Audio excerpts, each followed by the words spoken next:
मुख्यमंत्री पुष्कर सिंह धामी ने देहरादून में परिवहन विभाग के तहत चयनित 112 आरक्षियों को नियुक्ति पत्र वितरित किए। उन्होंने कहा कि यह सिर्फ नौकरी नहीं बल्कि नए उत्तराखंड के निर्माण में भागीदारी का अवसर है। सीएम ने बताया कि बीते 3 वर्षों में राज्य सरकार ने 23,000 से अधिक युवाओं को सरकारी नौकरी दी है। राज्य में लागू देश का सबसे सख्त नकल विरोधी कानून इस बात की गारंटी देता है कि हर भर्ती मेरिट के आधार पर हो। सरकार की नीति है योग्यता को अधिकार, भ्रष्टाचार पर प्रहार।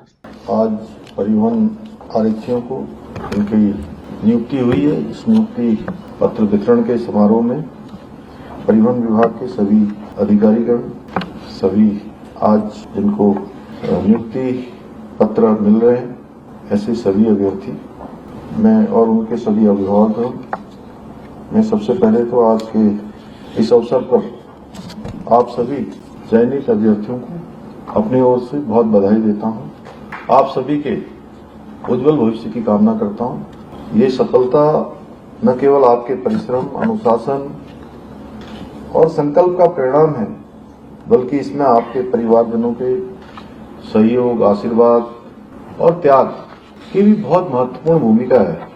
इसलिए आज के इस अवसर पर मैं आप लोगों के साथ साथ आपके माता पिता, आपके अभिभावक एवं परिवार के सभी सदस्यों को भी हार्दिक बधाई देता हूं।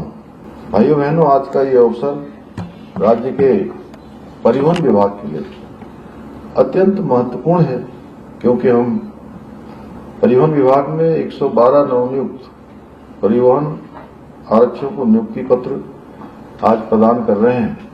भाइयों बहनों, परिवहन विभाग में परिवहन आरक्षी का जो पद है वो बहुत महत्वपूर्ण है। चाहे यात्री सेवाओं का सुचारू संचालन हो, सड़क सुरक्षा की निगरानी हो, वाहन पंजीकरण की प्रक्रिया हो, प्रदूषण नियंत्रण हो, प्रत्येक व्यवस्था में आप बहुत अहम भूमिका निभाते हैं।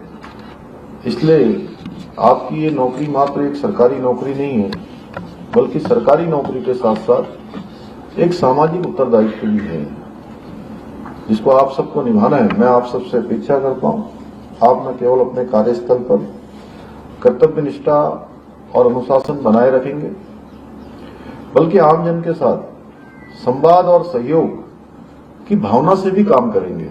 भाइयों बहनों, परिवहन विभाग प्रदेश में सुगम और सुरक्षित सेवाएं प्रदान करने के लिए प्रतिबद्ध है, लेकिन हम सभी जानते हैं जैसे जैसे राज्य में वाहनों की संख्या में वृद्धि हुई है, आने वाले पर्यटक, आने वाले तीर्थयात्री, श्रद्धालु, और जिस प्रकार से एकदम से वाहनों की संख्या में बढ़ोतरी हुई, सड़क दुर्घटनाओं की संख्या में भी चिंताजनक बढ़ोतरी हुई है।